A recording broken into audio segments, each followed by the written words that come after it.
Hello everyone, this is Mr. Harper, and we're about to start here a new unit, and as you can see, this new unit is on plant nutrition.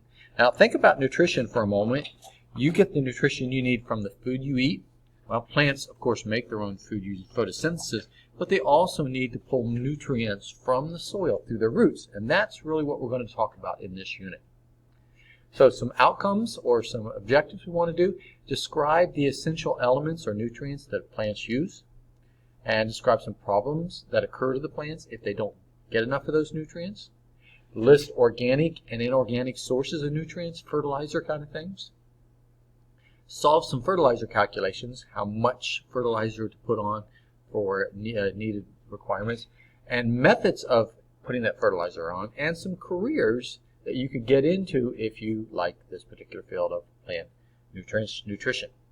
So let's start out talking about what these essential elements are. They're minerals that come from the soil, most of them. There are what are called primary macronutrients. Macronutrients are needed in large amounts.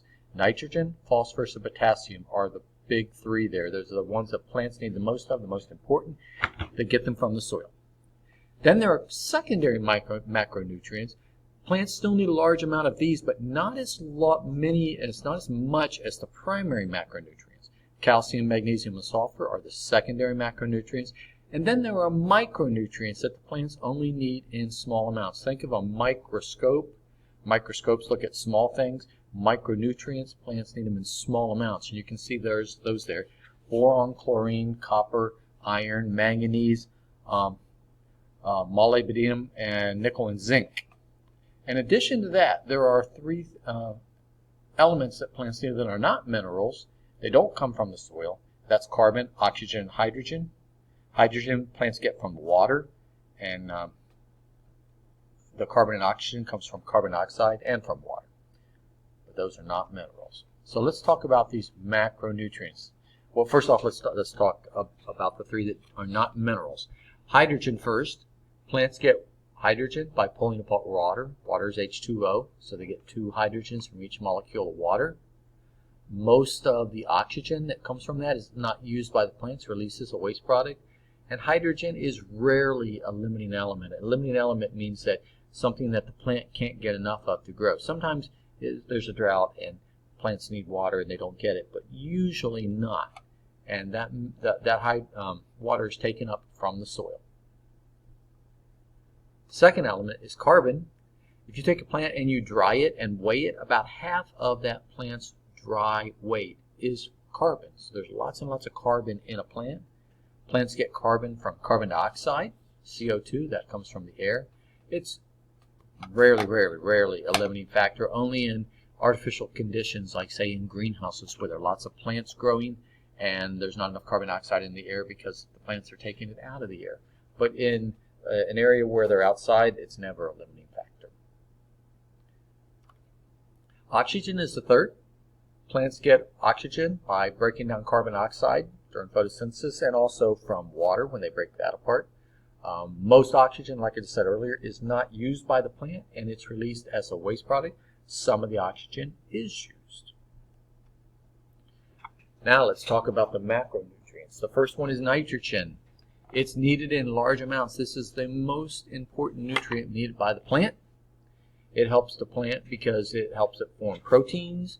It helps it form chlorophyll. Chlorophyll, remember, is used in photosynthesis. It's a pigment that makes plants green. It's used to help make DNA, the genetic molecule. It's important for leaf and stem growth.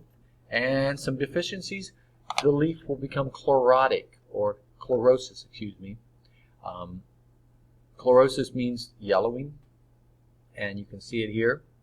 And that happens mostly in older leaves. The way you can solve a nutrient deficiency like nitrogen, maybe you can use chemical fertilizers. You could use natural fertilizers like manure perhaps. But nitrogen is highly soluble. Soluble means it dissolves in water really easily.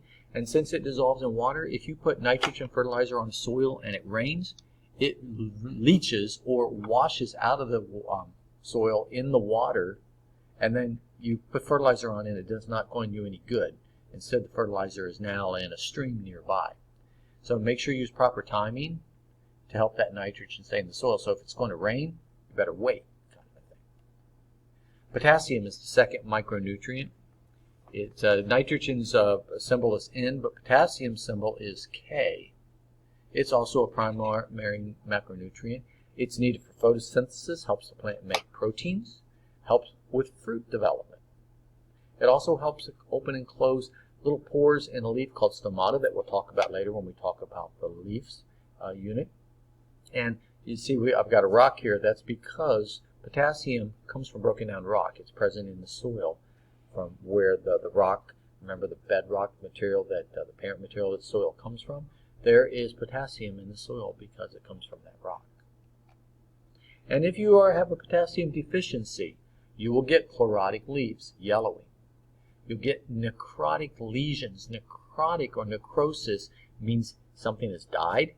So these lesions, these little spots here, these brown spots, that's the area where the plant has died. That tissue is now called necrotic. And you also get stunted growth, where the plant is not growing as tall, the leaves aren't growing as well, the roots aren't growing as well. It's called stunted growth as a result of potassium deficiencies. Phosphorus is the third primary macronutrient. Its symbol is P. It helps with photosynthesis. It's part of ATP. ATP is a molecule that helps our cells with energy. It's important for root development. It also comes from broken down rock, from a big quarry where they're mining rock that they can get phosphorus from.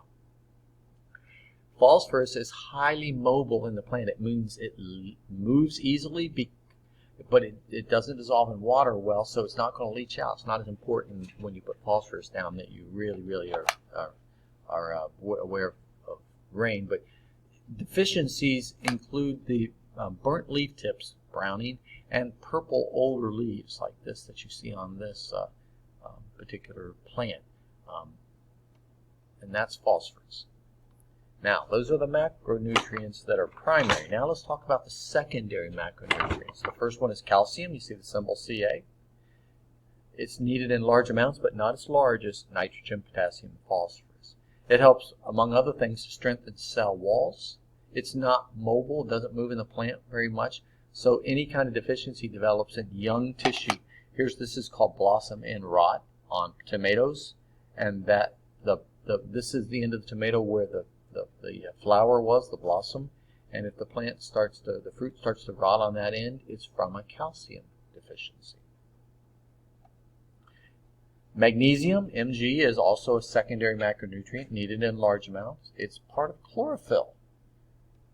And deficiencies, poor growth, and color loss in interveinal areas. Now, which brings up a question, what are veins? The vein, here's the central vein of the plant. Inside of that vein, there's tubes that move things around the plant, just like veins move things around in your blood. Your blood moves around in the veins. So you can see these veins in the leaf. And the interveinal areas are the areas in between the veins. And you notice here they are really yellow or chlorotic. And that is from a magnesium deficiency. Sulfur is also a secondary macronutrient. See the symbol there of S. It's important for helping the plant make proteins. And sulfur gives a mustard plant or onions or garlic their odor and flavor, that strong smell. That's due to sulfur, and the strong taste. And they also have yellowing interveinal areas. You see this here on corn leaf, yellow in between the veins of the leaf. So here's a vein, this dark area. You notice that in corn, the veins all parallel, run side by side. And that's a deficiency of sulfur. Boron is a micronutrient. It's part of cell walls. It helps the plant make RNA and DNA. And deficiency symbols are weak stunted growth. Here you see low boron or adequate boron in root growth and in soybeans, and then canola, which is used to make oils.